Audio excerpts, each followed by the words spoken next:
Bonjour et bienvenue pour la 10e émission de The Call. Alors aujourd'hui, ça va être une émission stock, on va dire. On aura 3 très grosses chroniques, 3 retours de chroniques en plus, ça fait beaucoup plaisir. La première, Hugo. Je vais vous parler donc d'Howard Phillips Lovecraft. Un auteur qui te tient extrêmement à cœur. Oui, mon auteur préféré. T'as déjà fait quelques références à lui. Oui, disons qu'en fait, il fait un petit peu partie des panthéons des personnes qui m'inspirent le plus, avec Monson et Giger. Ouais, donc t'es plutôt hype d'en parler aujourd'hui. Oui. Je nous ai préparé un truc bien préparé. Oui, bien stock, j'ai mes livres sur la table et puis mes fiches. Vous êtes pas là, mais il y a 8 livres sur cette table. Donc, ouais. 9. Une citation au tableau, va y avoir de la musique, vous allez voir, ça va être incroyable. Ensuite, on aura Tancred. Et oui, et aujourd'hui, ce soir, on tape dans le dur, puisqu'on va parler de l'Indochine et de l'Algérie. Ouais, donc deux grosses périodes de l'histoire française. Deux grosses périodes qui... c'est pas le monde des bisounours. Oui, tout à fait. L'Algérie et l'Indochine, on a connu mieux quand même. Ouais, surtout Dien Bien Phu. Allégé et tout. Ouais. Et du coup, c'est encore un général, un maréchal c'est un militaire, il s'est pas élevé jusqu'au grade de général, il a quand même fini commandant. Ce qui est déjà pas mal. Ce qui est très honorable. Vous en saurez plus à la fin. Parfait. On a quand même tout un tas d'invités autour de cette table, incroyable. Donc Mathis, bonjour. Bonjour à tous. Akila, bonjour. Bonjour. Félix, bonjour. Bonjour Hugo. Tristan, bonjour. Bonjour. Et on a même quelqu'un qui est venu pour visiter, simplement pour voir. Observateur. Bonjour Maud. Bonjour. Voilà, en simple spectatrice. Donc, voilà. je pense qu'on est parti pour la première chronique. J'espère que vous êtes prêts. Ça va être un agréable voyage au sein de The Call of Cthulhu. Lol, petite blague, après le jingle. C'est dans un état bien particulier que j'écris ces mots. Puisque cette nuit je ne serai plus. Je me trouve sans le sou, au terme de mon supplice de drogué qui ne supporte plus la vie sans sa dose. Et je ne puis endurer plus longtemps ma torture. Je vais sauter par la fenêtre, me jeter dans cette rue sordide. Il ne faudrait pourtant pas croire que la morphine, dont je suis l'esclave, ait fait de moi un être faible et dégénéré. Lorsque vous aurez lu ces quelques pages hâtivement griffonnées, vous ne vous étonnerez pas encore que vous ne puissiez jamais le comprendre parfaitement, que je me trouve devant cette unique alternative, l'oubli ou la mort. Lovecraft a alors 27 ans lorsqu'il écrit ces quelques lignes. Ce n'est qu'une histoire sans importance, mais il y insuffle tout ce qu'il a pu glaner auprès de ses auteurs favoris, Lord Dunsany, Jules Verne, Edgar Allan Poe, Maupassant ou encore Arthur Marken. Le jeune Lovecraft, donc né le 20 août 1890, dans sa petite maison familiale de Providence. Depuis qu'il a appris à lire, il dévore absolument tous les livres qui lui passent sous la main. C'est notamment comme ça qu'il va découvrir la mythologie gréco-romaine et les contes des mille et une nuits, qui lui inspirent notamment son alter ego fantastique, Abdul al-Azred, le poète arabe fou, qui lui inspireront donc un de ses principaux outils narratifs, le Necronomicon. De l'imagination, le jeune Lovecraft en a beaucoup. D'autant plus qu'elle est stimulée par une figure paternelle, donc, qui est celle de son grand-père maternel, Philip Whipple, où il vit avec sa mère depuis le drame de la mort de son père, qu'il a perdu très jeune, donc une phase qui restera un sacré vide dans sa vie. D'un père absent, en raison d'un travail chronophage, il passe à une figure paternelle vraiment aimante et passionnée de littérature gothique. Et le grand-père, donc Philip Whipple, passe tous ses après-midi à parfaire l'éducation de son petit-fils. C'est un homme passionné de littérature gothique, comme je l'ai dit, un homme cultivé, ayant beaucoup voyagé.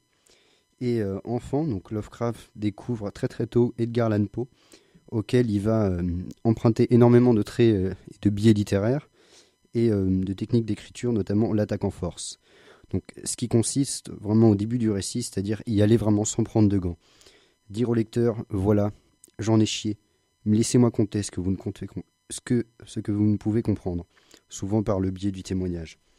Et c'est parfaitement vrai que j'ai mis 6 balles dans le crâne de mon meilleur ami, et que j'espère cependant démontrer par cette déposition que je ne suis pas son meurtrier. Et c'est vrai, et c'est parfaitement vrai, que j'ai logé 6 balles dans le crâne de mon meilleur ami, et que j'espère cependant démontrer par cette déposition que je ne suis pas son meurtrier. D'abord, on me qualifiera de fou, plus fou que l'homme que j'ai tué dans sa cellule de l'asile d'Arkham.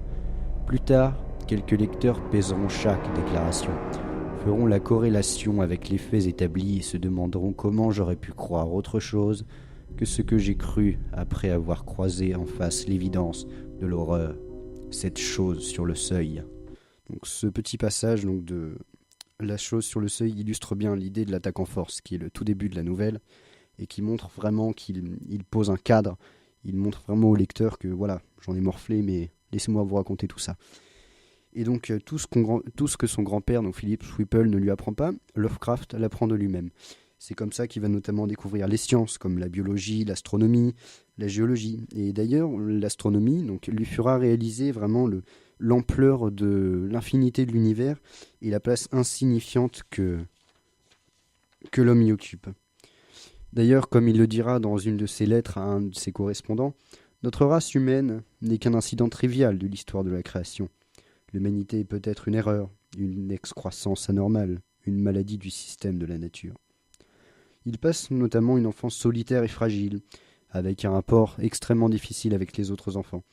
L'école, il la fréquentera très peu, notamment à cause de différentes difficultés et de fragilité physique qui le feront vraiment souffrir durant sa jeunesse. Mais voilà, notamment les affaires des garçons ne l'intéressent pas trop.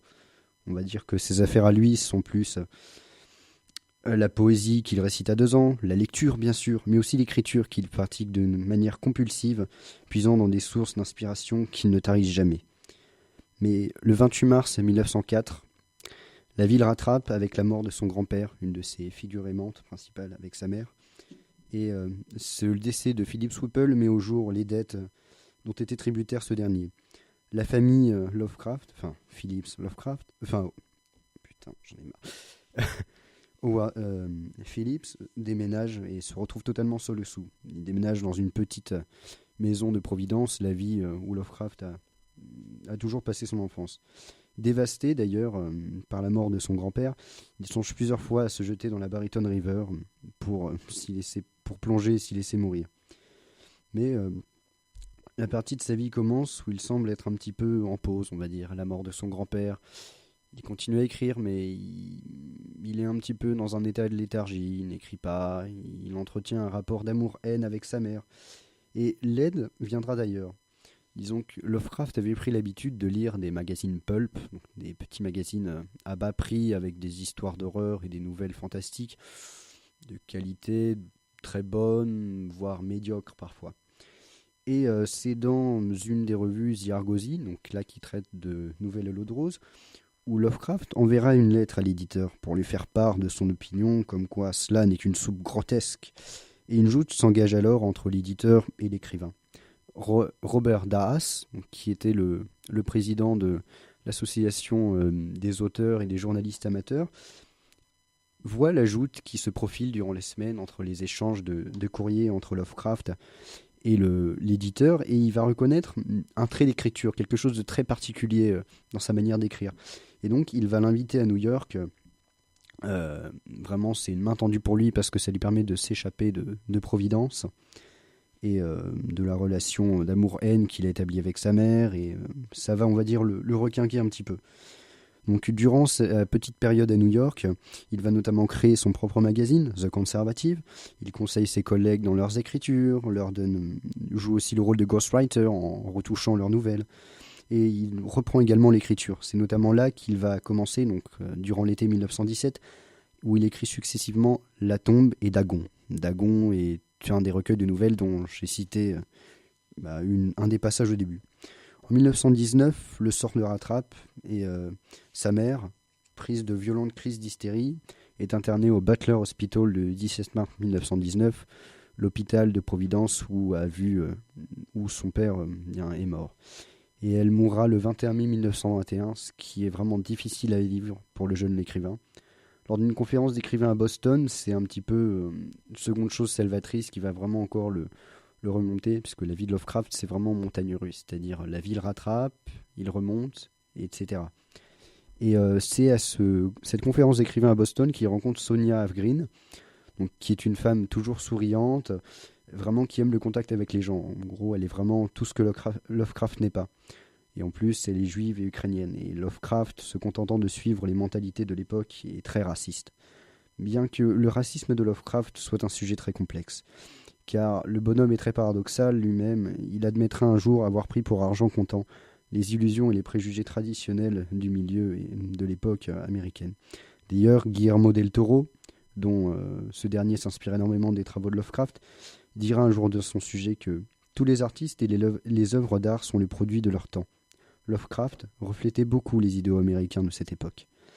Et les deux écrivains, lors d'une sortie nocturne, donc Sonia Avgrin et Lovecraft, entendirent un cri, tout simplement, et ça donna à Lovecraft une idée pour une nouvelle. Mais par galanterie, il décida de laisser à Sonia l'idée pour une de ses nouvelles, ce qui lui valut son premier baiser. Donc ensuite, Lovecraft s'installe chez Sonia, donc à New York, où il fait publier ses écrits chez Weird Tales, donc un magazine pulp, dont j'en ai parlé tout à l'heure. Et le 3 mars 1924, les cloches de la St. Paul's Chapel résonnent, et donc il se marie avec Sonia. Tout paraît lui réussir, sa dépression est loin derrière lui après la mort de son grand-père. Son appartement est régulièrement visité par ses amis écrivains, notamment Robert Howard, qui notamment sera le futur écrivain qui inventera Conan. Mais donc il est employé comme ghostwriter, donc c'est-à-dire qu'il est employé à revoir certains écrits d'autres auteurs. Mais certains emplois de critique littéraire lui passent sous le nez parce que, disons que, ressortant d'une famille noble de Providence, il refuse un travail qu'il juge dégradant.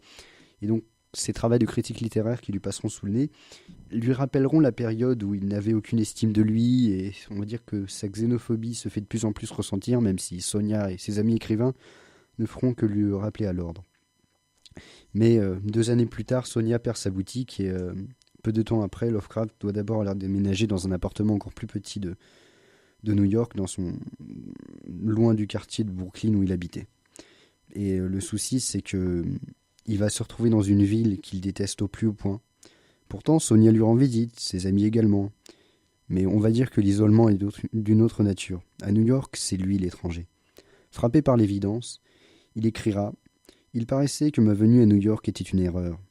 Là où j'avais cherché émerveillement et inspiration, je n'avais découvert qu'un horrible sentiment d'oppression, qui menaçait de me dominer, de me paralyser, de m'annihiler. C'est alors qu'en 1926, il reprend la décision de repartir pour sa bonne petite ville de Providence. Et quand il rejoint sa nouvelle maison, ce n'est pas pour rien faire, mais c'est pour écrire. Et c'est là que commence la période la plus faste de Lovecraft, où il va justement créer en 10 ans la mythologie des grands anciens, qui est connue donc assez populairement donc à notre époque. Donc 10 ans pour créer toute sa mythologie des grands anciens, sur lequel je reviendrai tout à l'heure. Et donc la terreur cosmique et le cosmicisme, qui sont les piliers de Lovecraft. Donc pour vous expliquer, donc tout commence donc avec l'appel de Cthulhu, The Call of Cthulhu, en 1926. Donc c'est une œuvre vraiment percutante qui permet en quelques pages de comprendre l'énorme possibilité qu'offre cette mythologie cauchemardesque. Ces récits mettent en scène des hommes en proie à des créatures tentaculaires venues d'ailleurs, un panthéon de monstres à l'aspect ineffable, laissant derrière eux des cadavres ou des démons. D'ailleurs, je vais illustrer ça par une citation d'un des livres du mythe de Cthulhu, où il décrit une des créatures, donc Cthulhu. « Aucun langage ne saurait rendre de tels chaos de folies immémoriales et hurlantes. Cette hideuse contradiction de toutes les lois de la matière, de l'énergie et de l'ordre cosmique. Grand Dieu, une montagne se déplaçait lourdement. » Et donc au travers de descriptions comme celle-ci, il va vraiment poser un cadre vraiment à ce qu'il va appeler donc ces grands anciens. D'ailleurs, donc suivront après Cthulhu donc d'autres piliers du mythe de Cthulhu, donc comme les montagnes hallucinées, donc qui inspireront notamment The Thing de John Carpenter, donc un film assez récent, et La couleur tombée du ciel, ou encore l'affaire Charles Dexter Ward.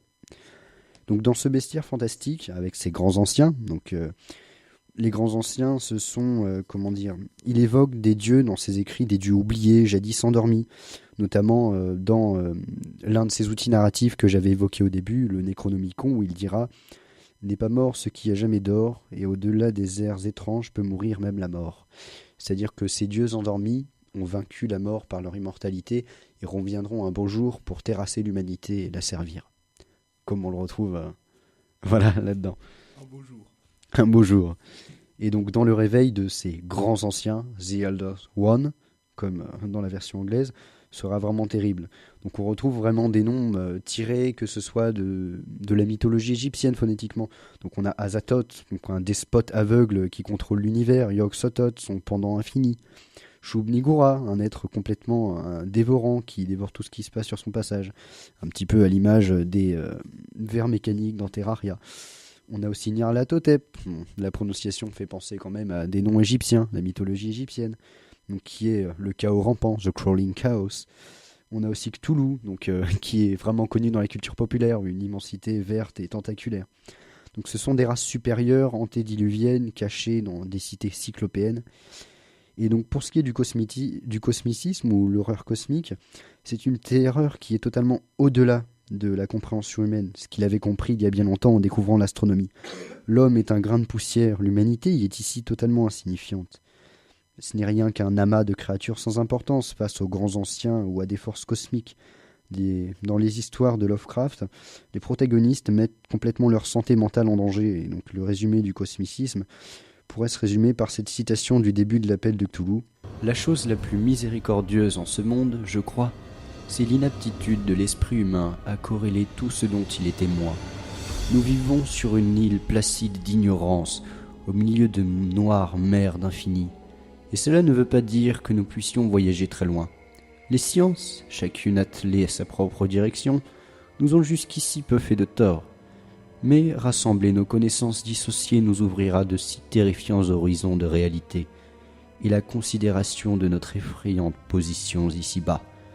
Que soit nous deviendrons fous de la révélation, soit nous enfuirons la lumière mortelle dans la paix et la sécurité d'une nouvelle ère d'obscurité. Donc ici, il illustre vraiment une terreur qui vient d'ailleurs, et l'idée que l'humanité sera plongée dans un obscurantisme le plus total. Donc,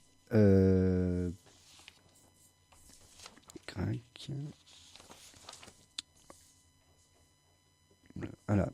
Au cours de cette période, donc, Lovecraft va énormément voyager, et donc ses parutions chez Weird Tales lui rapporteront une notoriété toute nouvelle. D'ailleurs, il reçoit beaucoup de lettres d'admirateurs qui lui demandent où se procurer le Necronomicon, le livre du poète fou Abdul al-Azred.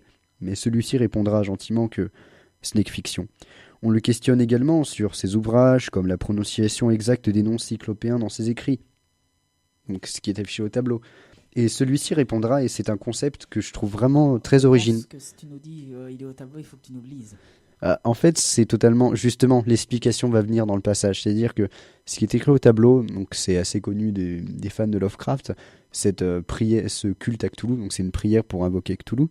Donc je vais tenter de la lire. Fnugli, Muglugnaf, Cthulhu, Ralek, Suwag, Naglfnag. Donc vous voyez que ça ne ressemble strictement à rien dans le langage humain. Ce n'est pas très beau. Voilà. Et donc en fait, ce qui va se passer, c'est-à-dire que Lovecraft va créer un concept que j'adore et auquel il va répondre dans cette lettre. Donc il répondra donc suite au questionnement de prononciation d'exact des noms cyclopéens. Il répondra simplement: le nom de cette entité infernale fut inventé par des êtres dont les organes de la parole ne sont pas identiques à l'homme. Par conséquent, il n'y a aucune équivalence dans le langage humain. Je sais pas, mais il faut se dire qu'en fait, on ne saura jamais comment ça se prononce. Ouais. C'est ça qui est tout à fait épatant. Si je peux ajouter une petite note. En fait, dans les anciennes civilisations, le fait de nommer des choses signifiait qu'on pouvait pas les posséder, mais les dominer. Oui. Et du coup, ce qui fait qu'il y a des divinités, comme la religion judo-chrétienne, où le nom du dieu est imprononçable parce qu'on ne peut pas le posséder. D'ailleurs, en ayant lu pas mal d'écrits, parce que je m'intéresse vachement au courant, on va dire, assez obscur de la littérature et tout ça, et certains sujets, et notamment lorsqu'on traite des démons dans les littératures, au final, il faut connaître leur nom pour pouvoir les affronter, en fait, si j'ai bien compris ça dans un certain point. Enfin, j'ai vu ça dans The Conjuring 2 aussi, avec... je suis pas calé dans ce référence. Voilà, avec Bathsheba et Valak, voilà. Les deux. Je repars sur ton idée du fait que le nom des démons est souvent leur point faible. Par exemple, je remarque très souvent ça dans certains jeux. Par exemple, le premier qui me vient à l'esprit, c'est Divinity 2. Aucune idée. J'en ai entendu parler. Et pareil, c'est vrai que ça va dans ce sens. Voilà. Donc, Du coup, pour reprendre, donc au final, donc après donc la citation de Lovecraft, donc c'est une vie vraiment simple qui va mener à Providence. Il est apaisé et on va dire il est vraiment apaisé. Il est en pleine sérénité parce qu'il n'a plus le stress de New York. Il n'est plus oppressé. Et d'ailleurs, sa pensée antisémite va quasiment disparaître et il soutiendra même le Parti socialiste pour des droits plus justes en pensant à la même occasion donc aux immigrés. Bon, je ne fais pas de campagne en faveur du Parti socialiste, mais pour simplement illustrer ces changements dans sa vie au niveau de l'ambiance qui l'affectera énormément. Le Parti socialiste aux États-Unis, c'est pas le même qu'en France, donc. Non, c'est pas. Enfin, même si le principe est le même, c'est-à-dire des droits plus justes, voilà. Et donc, bref, on pourrait définir cette période que Lovecraft est heureux. Mais certains diront que le calme avant la tempête, car en 1932, sa tante, Mrs. Clark, meurt. Il emménage alors dans un appartement encore plus petit avec son autre tante. Ses histoires commencent à moins se vendre, puis plus du tout. Ses voyages se font également de plus en plus rares. D'ailleurs, une douleur à l'estomac, légère puis insoutenable, au fil du temps, se fera vraiment totalement insoutenable pour l'auteur. Qu'en disent les médecins ? Cancer de l'intestin. Trop tard pour être soigné ? De toute façon, il n'a pas l'argent pour. L'hiver arrive, il n'écrit plus, mais il maintient ses correspondances par courrier. Au printemps suivant, il rejoint le Jane Brown Memorial Hospital le 15 mars 1937. Le cancer aura raison de lui et plonge Howard Phillips Lovecraft dans le repos éternel. Donc maintenant, petite partie donc, sur les thèmes de son œuvre et les influences actuelles. Donc, quelque chose bien plus dans l'actualité, donc qui va peut-être bien plus vous parler, même si c'est un auteur vraiment qui me passionne énormément. Et j'ai vraiment essayé de synthétiser tout parce que, disons que tous les bouquins que j'ai sur la table, ça représente peut-être 1/10 de tous les bouquins qu'il a écrits et que j'ai à la maison sur lui. Donc les thèmes de son œuvre, je vais illustrer donc les thèmes de ses œuvres, les influences et la postérité. Donc pour terminer, donc je voudrais revenir sur tous les thèmes qui sont invoqués dans ses œuvres et donc ses influences. Donc tout d'abord, on a quand même un des thèmes principaux, la peur, donc, qui est vraiment l'idée de terreur cosmique. On a la mer. Donc notamment la mer en fait c'est Elias. La mer l'eau ou la mer la maman ? Non, la mer l'eau. Ok. C'est-à-dire que l'idée de profondeurs insoutenables, de quelque chose d'inconnu, de menaçant, au final, donc on retrouve notamment la cité au nom imprononçable de Rié, je vais tenter de la prononcer comme je le veux, donc de Cthulhu, où Cthulhu vit endormi, donc avec les citations n'est pas mort ce qui a jamais dort, la citation que j'ai donnée avant, et qui se situe au point Nemo. Donc qui correspond géographiquement au point c'est ça ? Non, le point le plus éloigné de la terre ferme ou de toute civilisation au final. Ah oui. Disons que pour donner un ordre d'idée, on est plus proche de l'ISS que d'une maison avec des gens. On est passé dessus, bien sûr. Voilà. Et donc en fait, il situe la cité où vit Cthulhu, un des grands anciens, l'un des plus connus, je pense, de Lovecraft, où vit, et justement, ça illustre l'idée de quelque chose d'isolé. Et au final, donc, c'est vraiment la symbolique de la mer pour Lovecraft, quelque chose de mystérieux, très ancien. Donc un petit peu à l'image d'archives du passé, qui vraiment sont gardiennes de secrets insondables. Par exemple, les anciens ne doivent pas être réveillés sous peine d'asservissement de l'humanité. On trouve également l'idée des savoirs interdits, donc notamment le Necronomicon. Le même est un concept même de savoirs interdits. Donc on a des personnages qui tentent d'utiliser ces savoirs interdits, donc notamment par le biais des grands anciens. On retrouve des cultes, par exemple des cultes vaudous dans le Missouri, en Louisiane, et également chez les Esquimaux, donc dans les écrits de Lovecraft, où les personnes qui cherchent à s'en servir se retrouvent condamnées par des forces qui les dépassent totalement, un petit peu à l'image de Faust. Donc il me semble que c'est qui est écrit par Goethe, il me semble. C'est ça. Et ou également des protagonistes, donc dans le livre Hellbound Heart de Clive Barker, traduit en français, même si c'est anglicisé, donc Hellraiser. Je sais pas si vous en avez entendu parler. Le nom me dit vaguement quelque chose. Eh bien en fait, dans ces livres, c'est-à-dire qu'en gros, les personnages tentent de résoudre un cube de l'enfer. Donc je ferai peut-être une petite chronique sur sur toute la mythologie de Clive Barker, qui est vraiment très très riche. Et donc là-dessus, au final, les personnages se retrouvent aux prises à devoir résoudre un cube qui leur permettra d'appeler donc les Cénobites, qui sont littéralement des personnes, des gardiens des enfers, qui les emmèneront directement en enfer, quoi. Mais c'est extrêmement complexe en fait, et je reviendrai dessus peut-être dans une chronique. Donc pour revenir sur Lovecraft, donc les travaux de des protagonistes dans ces livres, donc leur attirent les foudres de créatures ou de forces maléfiques, où ils sont parfois détruits par les monstres même qu'ils fabriquent. Par exemple, Herbert West, réanimateur, où le personnage fait revenir des morts à la vie, mais sauf qu'en fait les forces le dépassent. Et en fait, au final, donc, les personnages de Lovecraft ont le choix entre deux possibilités, la démence ou la mort. Et en fait, Herbert West finit totalement dément, complètement fou par ce qu'il a vu. Et il n'a aucune maîtrise sur ce qui se passe. On a également le thème des extraterrestres menaçant l'humanité, donc avec les grands anciens, ces idées de dieux puissants venus d'ailleurs.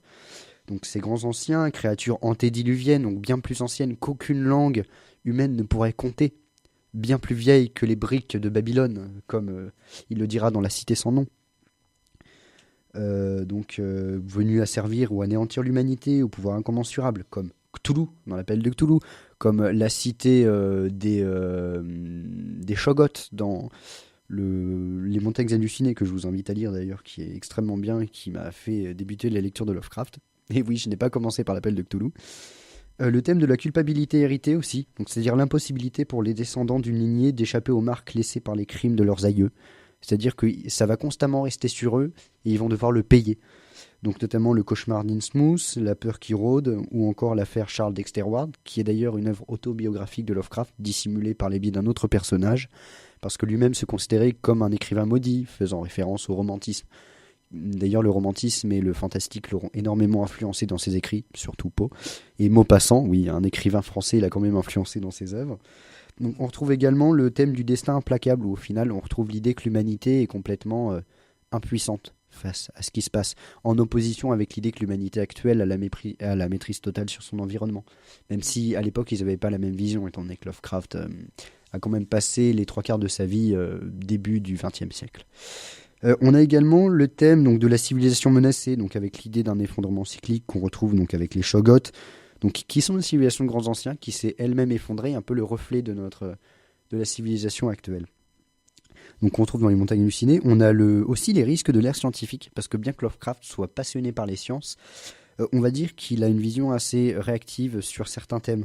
Donc notamment au niveau de sa vision des choses, c'est-à-dire que pour lui, l'univers est vraiment plein de choses terrifiantes pour l'humanité hors de notre portée. Et en fait, l'idée que les sciences nous ouvrent de nouveaux passages va peut-être mener vers des révélations totalement terrifiantes, comme dans une des citations que j'avais citées tout à l'heure, donc notamment dans une de ces nouvelles où la couleur tombait du ciel, où en fait l'incapacité des scientifiques à comprendre une météorite va mener à un chaos total en fait dans le coin.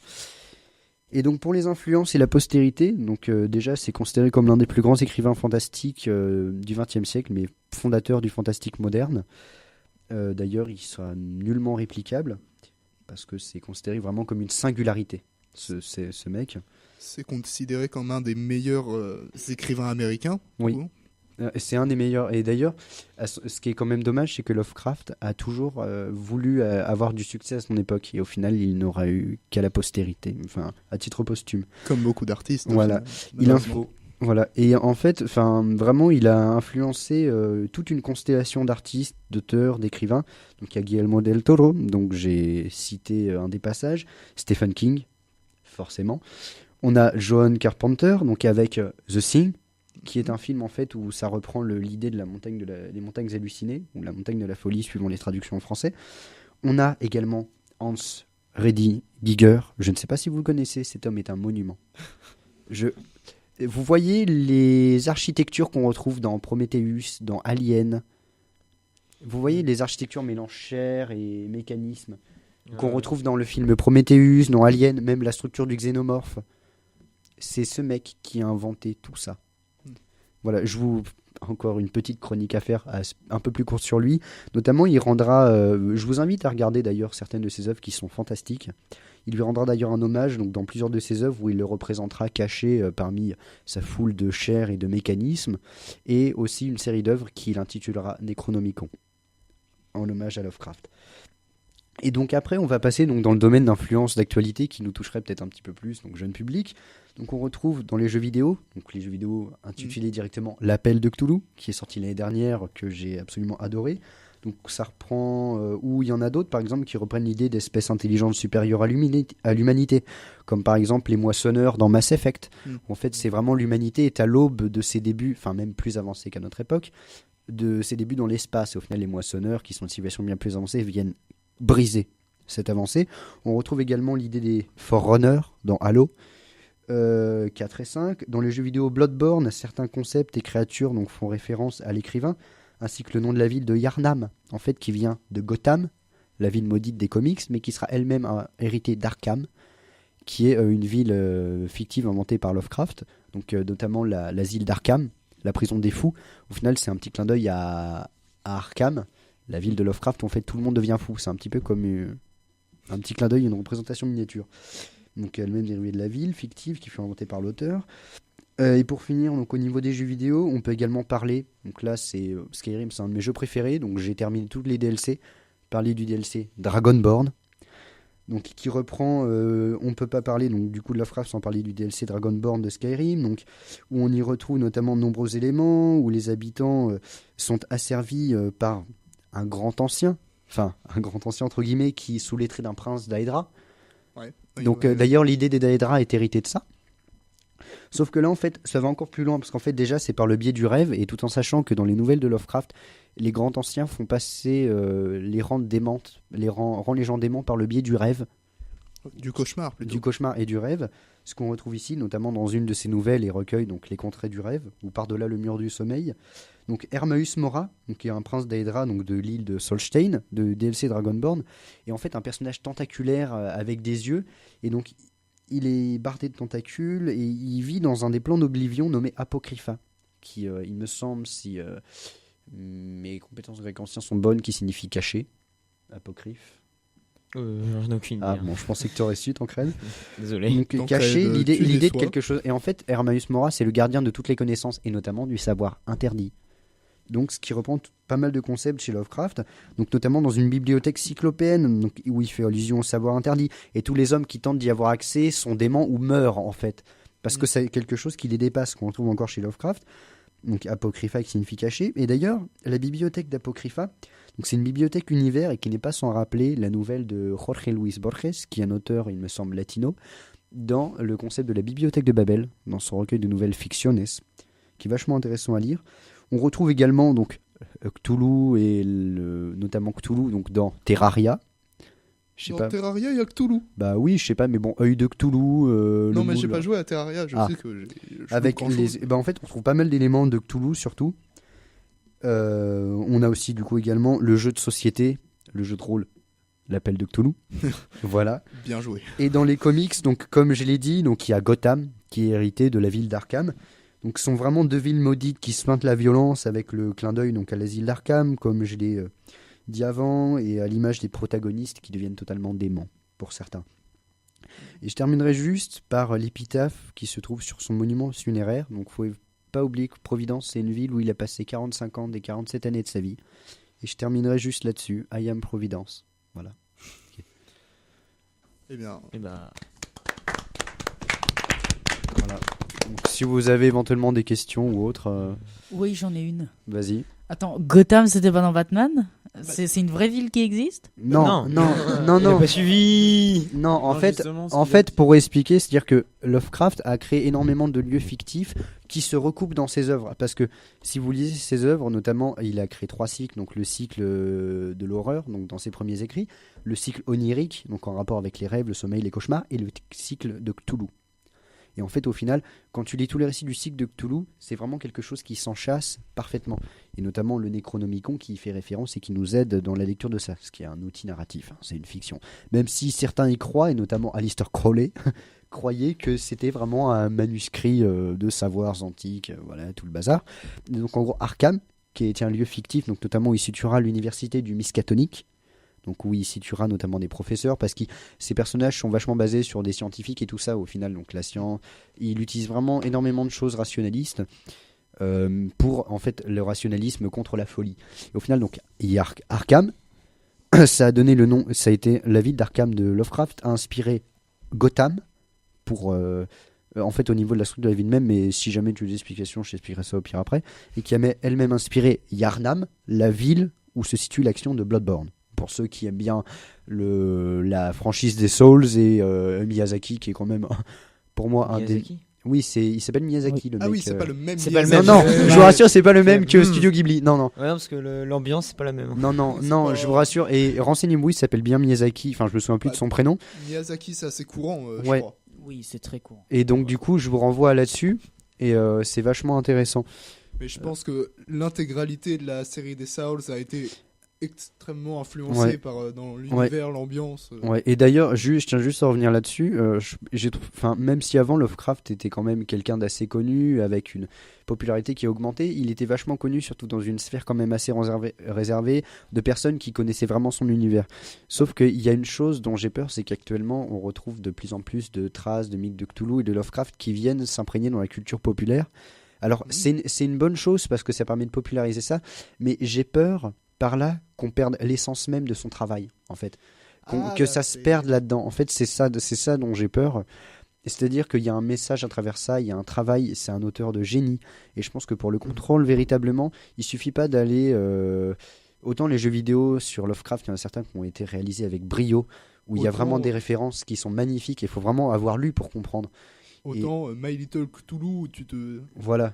t'occupes d'un petit Voilà. Cthulhu sur ton téléphone. Bon, Mais ce que je veux dire, c'est qu'il y a certaines personnes qui connaissent même Cthulhu sans connaître l'univers de Lovecraft. bah, je connaissais Bah, Cthulhu comme pour moi. ça, moi. Non, ouais. Mais Je c'est... savais que c'était le grand mais ancien des abysses, voilà. machin. Ouais, mais c'est pour ça que j'ai juste peur en fait que moi la culture populaire vienne complètement détruire l'œuvre du maître, du reclus de Providence comme certains l'appelaient. Mais moi j'ai une question, du coup en fait c'est dans ces livres il veut plutôt genre transmettre son état d'esprit ou vraiment un message qui veut nous faire passer Bah, en fait c'est assez particulier parce que c'est-à-dire qu'il s'est vraiment imprégné de son univers, tu vois ce que je veux dire, au cours de sa vie. Mhm. Et c'est surtout en fait notamment il va être inspiré dans ses écrits par ses terreurs nocturnes, Ouais, un petit peu comme Maupassant lorsqu'il écrivait le Horla. ouais.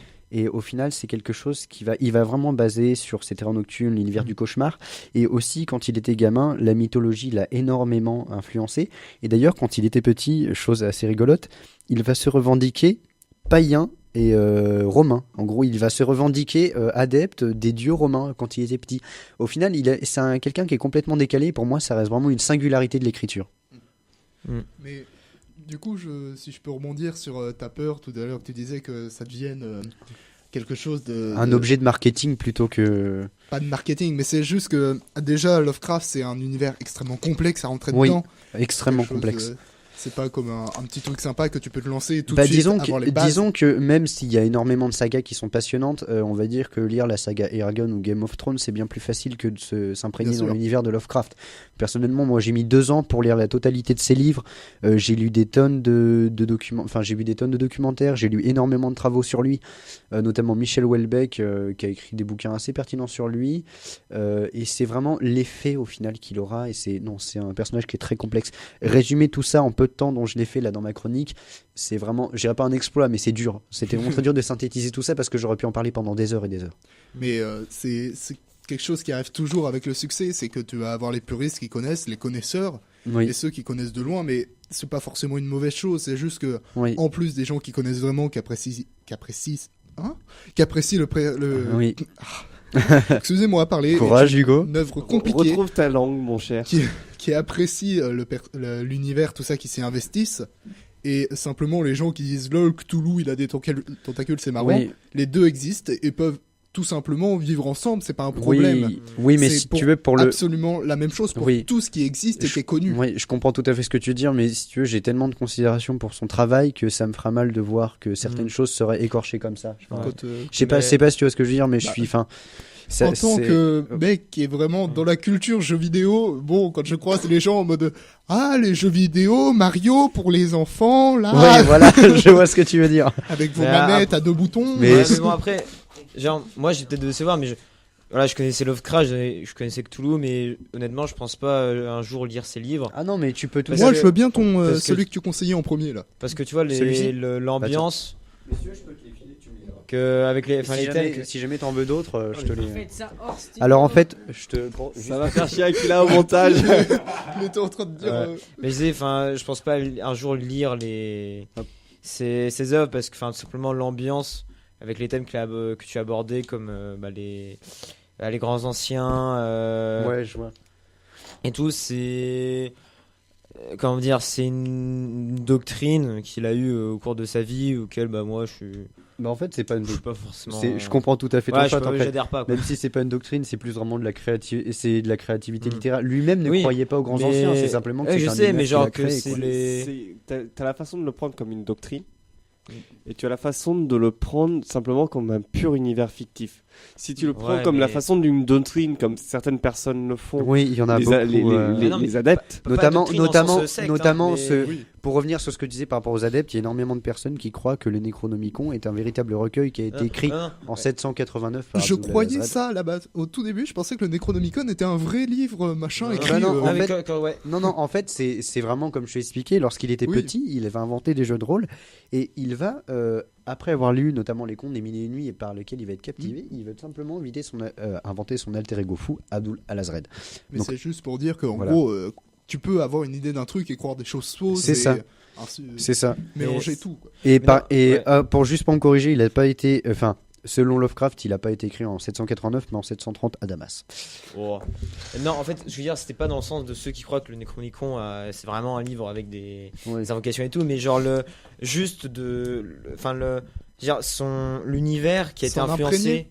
Ouais. enfin qui a été influencé par son milieu de vie, par son mode de pensée aussi, et le fait que ça en ressort dans ses livres, tu vois. Bah, tout auteur est d'ailleurs- influencé voilà, par mais tout c'est ça dont auteur. je parlais, oui, c'est mais pour si ça tu que- veux, c'est un voilà. petit peu ce dont je parlais dans ma chronique, c'est-à-dire que notamment, comme j'expliquais que le racisme de Lovecraft est quelque chose d'extrêmement complexe, étant donné qu'il avouera avoir pris pour argent comptant le racisme de son époque et la citation de Guillermo del Toro que j'ai donnée un petit peu plus tôt, enfin dans la chronique, c'est-à-dire qu'au final, il va complètement être victime des préjugés de son époque américaine.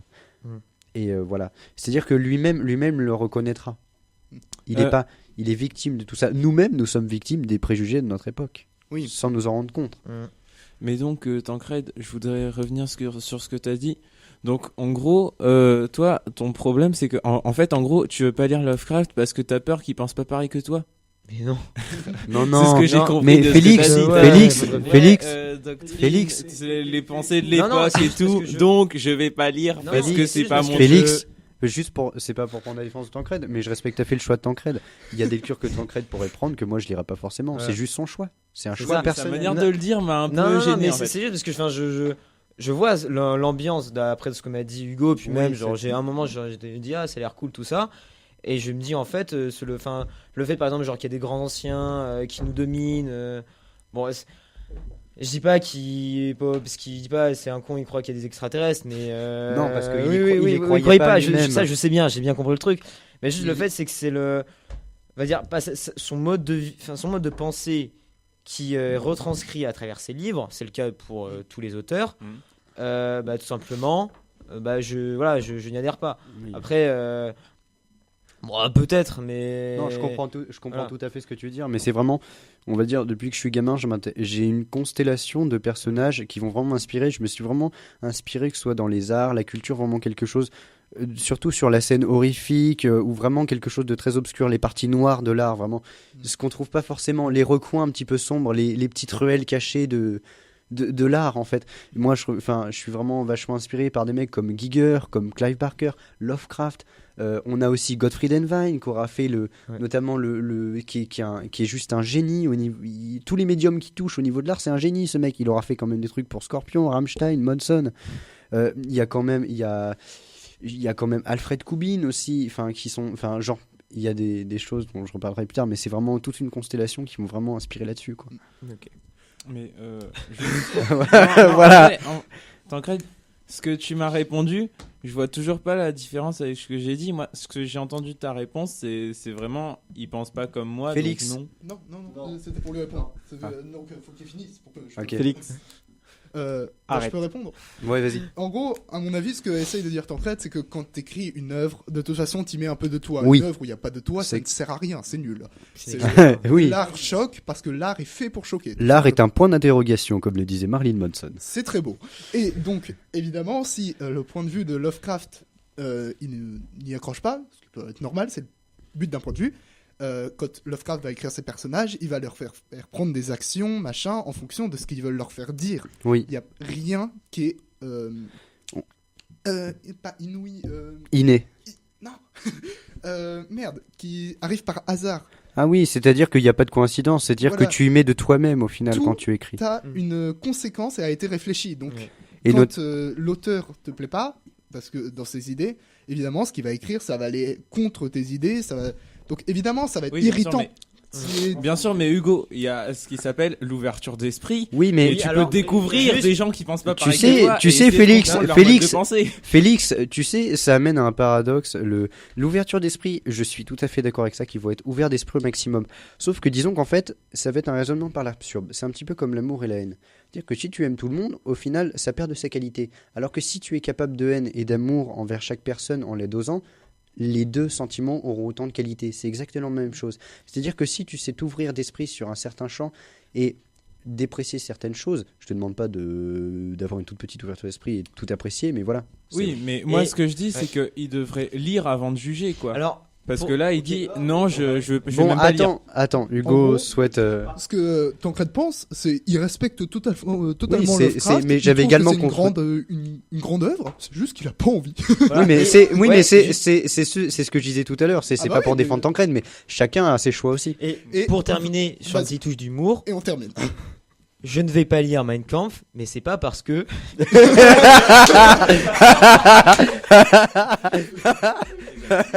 Alors, on aurait pu s'en passer, mais Oui. point Godwin atteint. Voilà. En Ça, 2 Ça secondes. revient parce qu'on va parler déportation dans ma chronique. yes, Ah, bah, c'est nickel. super transition. Bon, bah du coup, 50 minutes de chronique, ça me paraît ma foi tout à fait honorable. En plus, il y a eu petit débat à la fin, machin. Ouais, c'est vrai que j'aime bien. En fait, je trouve ça bien.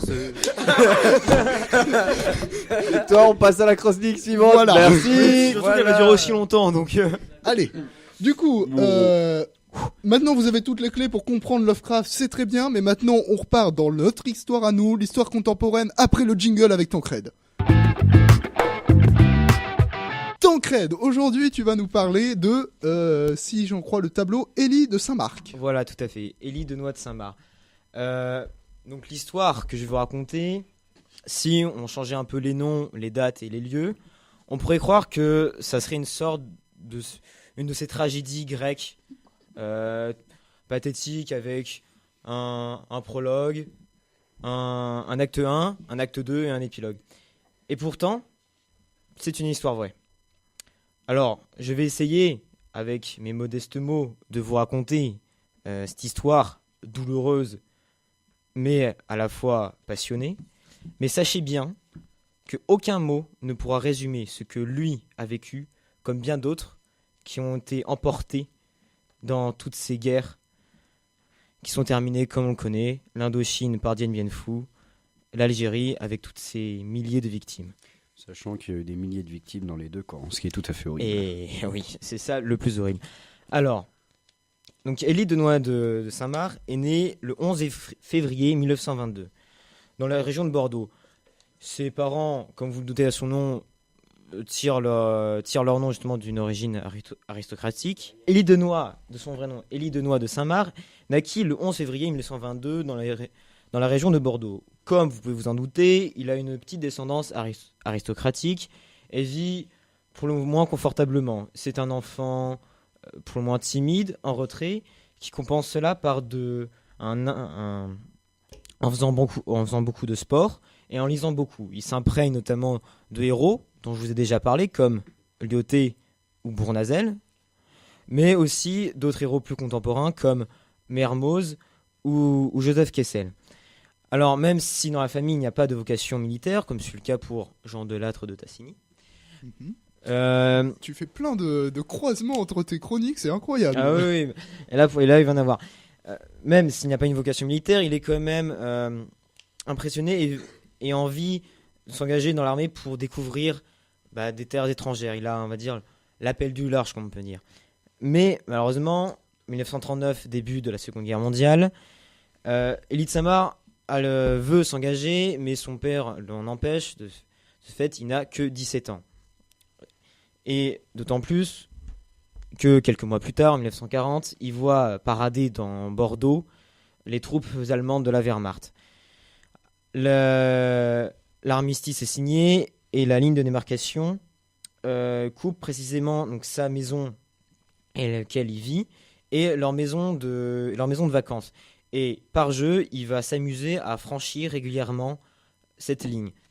Et c'est ainsi que dans son école, dont l'éducation est assurée par des jésuites, le père Bernard de Gorostarzu, un nom un peu bizarre, je sais, qui va apprendre, qui justement s'amuse à franchir cette ligne qui sépare la zone libre et la zone occupée, et va le présenter au colonel Arnoux, chef du réseau Jade Amicole, un réseau de résistance affilié au service britannique, et qui utilisait notamment les ordres religieux pour faire passer des courriers. Et c'est ainsi qu'en 1941, Élie de Noix de Saint-Maur entre dans la résistance. Mais pour lui, ce n'est pas de grands exploits, c'est juste, il avouera plus tard, il fait plus ça par jeu. Néanmoins, il a quand même ce désir de s'engager, de rejoindre l'Afrique du Nord pour combattre pour la libération. C'est pour ça qu'en 1943, il va demander, après avoir demandé un peu d'argent à son père, il va quitter la France avec des amis. Malheureusement, leur passeur, qu'il croyait sûr, les dénonce et c'est comme ça qu'il se fait arrêter par la Gestapo. Après une petite séance musclée, il va connaître Buchenwald, les camps de la mort. C'est qu'ainsi qu'à 21 ans, Élie de Noix de Saint-Maur va laisser son enfance dans ces terribles camps. Il raconte que là-bas, c'était un monde d'une incroyable brutalité, totalitaire, un système déserté par toute transcendance. Le mal n'était pas un scandale, mais la règle commune. Le monde évolue à l'envers. Néanmoins, dans cette histoire, il va frôler la mort par 2 fois, et par 2 fois, ce qui va la sauver, c'est une incroyable solidarité. La première fois, il tombe malade, et c'est un infirmier qui va voler des médicaments destinés au capot, qui va permettre de s'en sortir vivant. Une deuxième fois, c'est en 1944, alors que les Américains ont bombardé le camp de Buchenwald, et va transférer un camp satellite à Langenstein, dans les terribles mines de sel où l'on revient rarement. Là, il va devoir fournir un incroyable effort pour survivre. Pour tenir un jour encore, je divisais ma pauvre vie en tranches de quelques minutes à peine. Atteindre l'autre rive, faire un pas puis l'autre, ne pas regarder, trouver encore la force au-delà de ma force, ne rien lâcher. Déjà une minute de gagner. Maintenant, attendre l'autre minute et tout recommencer. Néanmoins, la tâche est trop dure et il ne doit la vie qu'à son ami laiton, qui pourtant parle une autre langue. Son ami laiton va se prendre affection pour lui, va partager la nourriture qu'il vole et assumer le travail. Elle va assumer leur 2 travail à lui tout seul. Et c'est ainsi qu'en 1944, quand les Américains débarquent dans ce camp, il est agi à moitié mort dans leur évier, l'infirmerie. Il subit une perte de mémoire et oublie même son nom. Et malheureusement, il s'en remet très vite.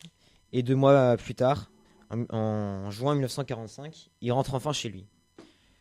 Mais cependant, ils sont un peu décalés par rapport à cette atmosphère joyeuse de la libération. Son passage dans ce camp l'a trop marqué. C'est pour ça qu'il décide d'intégrer l'école spéciale militaire de Saint-Cyr, car son passage à la résistance lui permet d'y accéder directement. Et c'est ainsi qu'après 2 ans de formation là-bas, il va demander à être muté à la Légion étrangère. Alors là, une petite parenthèse s'impose. Est-ce que vous connaissez la Légion étrangère ? Oui. Oui. Oui, Aquila, ça ne m'étonne pas. Ok. Alors, petite parenthèse qui va être un peu longue néanmoins. Pléonasme. Non, antithèse, pardon. Alors, la Légion étrangère, c'est une unité créée sous Louis-Philippe, donc au XIXe siècle. Le principe, c'est des étrangers. Donc, ces étrangers qui vont combattre pour la France en dehors des frontières de la France. C'est-à-dire autant, on va dire, c'est ça, du passé, de l'empire colonial français. Alors, il faut savoir qu'ils ont une sacrée réputation, les légionnaires, car ils ont écrit leurs lettres de noblesse à Cameron, au Mexique, quand la France intervenait au moment de la rébellion. C'est, je me souviens bien, le capitaine d'Anjou qui menait un convoi. Oui, c'est ça. Qui se font attaquer par des Mexicains. Ils décident de se réfugier à la Hacienda de Cameron. Donc, ils sont une 60aine. Et en face, 2000 Mexicains les assiègent. Alors, on leur propose de se rendre. Mais ils disent tant que nous aurons des cartouches, nous continuerons à nous battre. C'est ce qu'ils ont fait. Ils tiennent parole et ils finissent. Alors la dernière scène, je crois, est assez épique parce qu'ils finissent à 5 dans un petit coin. Il leur reste une cartouche. L'officier qui est resté disent bon, bah, on tire une cartouche et on fonce dans le tas. Final, je crois qu'il y en a 2 qui s'écroulent et ils acceptent de se rendre à l'unique condition qu'ils aient l'autorisation de garder leurs armes et que l'officier mexicain s'engage à soigner le blessé. Et la légende dit que l'officier mexicain aurait répondu on ne refuse rien à des hommes comme vous.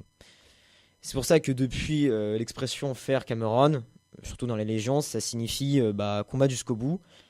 Et de nouveau Cameron, ils en ont fait plein et ils ont été de toutes les batailles. Donc leur bataille la plus célèbre c'est Cameron. Ils ont aussi participé bien sûr à la Première Guerre mondiale. Ils ont travaillé avec Lyautey pour notamment avec le protectorat marocain. En 1940, ils sont en première ligne de la bataille de Narvik, une des seules victoires françaises de 1940. Oui. Ils ont eu aussi la bataille de Bir Hakeim en 1942, si je ne me trompe pas, en 1943. Il me semble que c'était 43. 43. Ils tiennent tête pendant 3 jours à l'Africa Corps et qui permet justement plus tard aux Anglais de gagner la bataille de El Alamein, qui est quand même un tournant décisif. Parce que, disons que c'est surtout le fer de lance qui a stoppé les avancées de l'Africa Corps. Voilà, il me semble que c'était Rommel qui avait été nommé à la tête de l'Africa Corps. Et donc ensuite ils ont lancé une offensive et après il y a eu une contre-résistance qui s'est organisée. Ils ont refoulé les effectifs allemands et italiens, même si c'était plus les Allemands qui faisaient le gros du boulot. Voilà, c'est ça. Voilà, donc, et ils ont été toutes les batailles. Ils ont évidemment participé à l'Indochine, à l'Algérie, et leur dernier grand fait d'armes, c'est Kolwezi. Alors évidemment vous n'avez pas entendu parler. C'était à l'ex-Congo belge. C'était une ville avec des ressortissants européens, mais aussi des locaux qui avaient été pris en otage, toujours par des rebelles. Et c'était du coup il y a une opération aéroportée, ce qui a permis de reprendre Kolwezi. C'était une opération grand succès. Il y a un film qui a été fait là-dessus, un film français. Qui s'appelle La Légion saute sur Kolwezi. Je vous conseille d'aller le voir. En plus, c'est malgré quelques scènes, c'est quand même assez proche de la réalité. Bref, parenthèse fermée. Donc Elie de Saint-Marc, en 1948, avec de la promotion Nouveau Bahut, puisque les locaux de Saint-Cyr ont été détruits et ont été déménagés à Koïkidan, décide de s'engager dans la Légion étrangère et part pour l'Indochine. Fin du prologue, acte 1, l'Indochine. Alors, il faut savoir que, comme beaucoup d'autres soldats, l'Indochine a beaucoup marqué Elie de Saint-Marc. Juste, imaginez-vous un instant. Pendant 2 ans, vous êtes dans les camps de concentration, à attendre la mort, la pourriture, dans une baraque pourrie, et tout d'un coup, vous êtes projeté dans un monde féerique, avec cette jungle luxuriante, ces bruits venus de nulle part, et cette baie d'Along, simplement magnifique, et bien sûr, évidemment, la population locale. Je crois qu'il dira même, je cite de mémoire, ce qu'il y a de plus beau, les plus beaux monuments en Indochine, ce sont les hommes. Alors, en effet, parce que la population locale, il va beaucoup la côtoyer, car donc du coup, dans son arrivée en Indochine en 1948, alors il fait connaissance avec la RC4, la route coloniale 4, qui passe près la frontière avec la Chine, qui est surnommée la route de sang en raison des très nombreuses embuscades meurtrières des Viet Minh. Et après quelques mois passés dans la ville, donc ce poste de Cao Bang où Elie de Saint-Marc a l'impression d'être au bout du monde, on lui confie la tâche d'aller avec une section dans un poste avancé de Talung, complètement isolé, et de rallier des partisans Tho. Alors les Tho, c'est une ethnie assez minoritaire du coin où il était. Qui pratiquent l'agriculture, un peu la contrebande, et vu qu'ils ne sont pas ouverts au communisme, et ils décident de choisir le camp des Français. Donc c'est ainsi qu'Élie de Saint-Marc va vivre en complète autonomie du coup pendant 18 mois donc dans le poste avancé de Talong.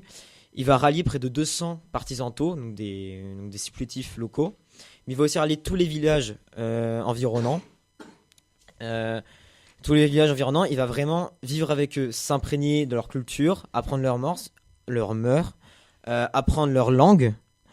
Et c'est ainsi qu'il va vivre ces 18 mois avec plénitude. Et il disait, je savais déjà que quel que soit mon avenir, le Vietnam m'habiterait toute ma vie.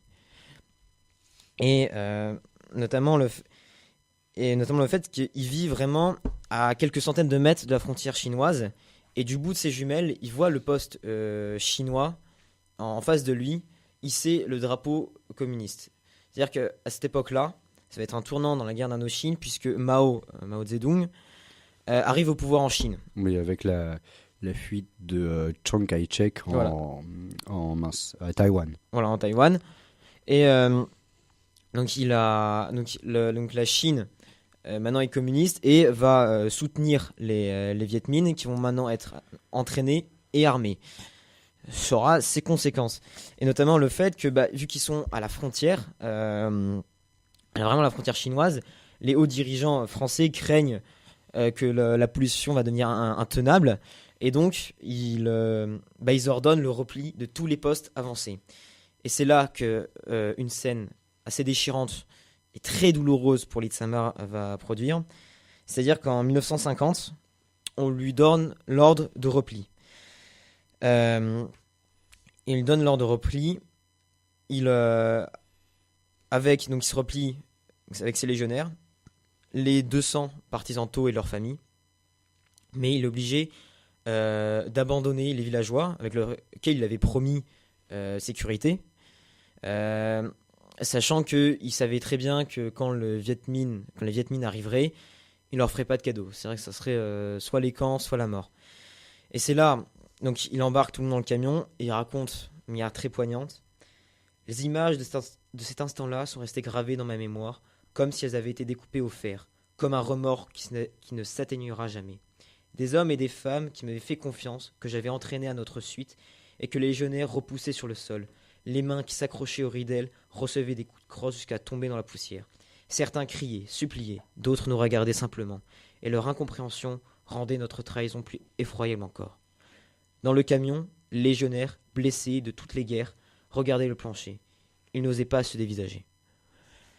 Donc cet instant-là, ce passage-là de sa vie, ces coups de crosse donnés aux villageois qui s'agrippaient au camion, ces blessures-là, il appellera ces blessures jaunes. C'est donc il va retourner à Cao Bang, puis il va retourner en France. Il va retourner en France pour un petit séjour. Pendant ce temps-là, en Indochine, un autre drame se joue, vu que c'est la retraite de Cao Bang par la RC4, qui fera, où ils seront harcelés par les embuscades Viet Minh, qui fera plus de 7000 morts dans l'armée française. Le premier bataillon étranger de parachutistes de la Légion est anéanti. Mais c'est donc ça qui va le pousser à revenir, d'autant plus qu'il se rend compte qu'en métropole, je crois notamment assister à une séance de l'Assemblée nationale, il se rend compte que les combats qu'il mène en Indochine n'intéressent personne en métropole. C'est l'indifférence totale. Et c'est l'indifférence totale. Et notamment ces blessures jaunes, ces milliers de morts qu'il y a là-bas, évidemment, tout le monde s'en fout. Le désintérêt total de la France, notamment au profit de la guerre d'Indochine, ça peut aussi être dû au fait que les deux superpuissances de l'époque, c'était les États-Unis et le bloc soviétique, et ils étaient en fait totalement désintéressés par les affaires de guerre d'Indochine de la France et également la guerre d'Algérie. D'ailleurs, d'où les Américains se foutront de la tronche des Français par la suite. Ils se foutront de la tronche des Français, mais plus tard ils y reviennent, ils étaient mieux équipés et ils sont quand même pris une branlée. Oui, disons que c'est pour ça que d'ailleurs que Charles de Gaulle va leur mettre une sorte de petite boutade en venant au Vietnam en se foutant d'eux. Voilà, donc c'est une lance douloureuse. Alors, Donc il retourne une deuxième fois en Indochine, en 1951.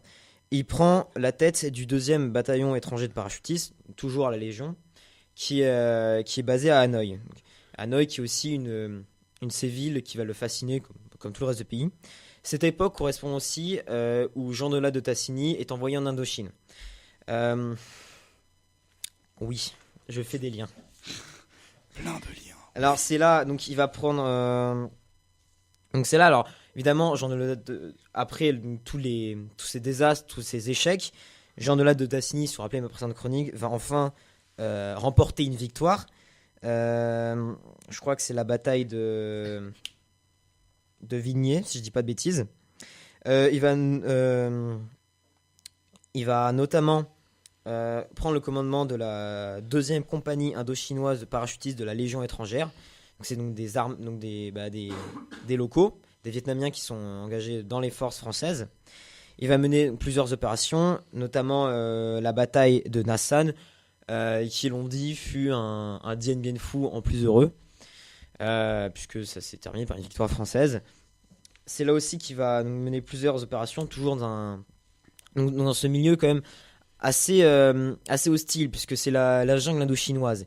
Les Vietnamiens évidemment connaissent beaucoup mieux ce terrain-là, le terrain est favorable à toutes ces embuscades, d'autant plus que la guerre est quasiment aussi idéologique, puisque les Viet Minh avec donc leur commissaire passent de village en village pour essayer d'enrôler enrôler les villageois pour leur cause, notamment cet aspect de guerre idéologique va aussi se faire ressentir dans les camps, où les prisonniers français on va essayer de leur endoctriner la doctrine du Viet Minh, la doctrine communiste. Jdanov. Voilà. Quoi ? Jdanov. Jdanov. Le nom de la doctrine soviétique. Enfin, c'était C'est- le nom majoritaire de la Voilà. doctrine dominante Voilà, communiste. il va... D'accord, parenthèse fermée.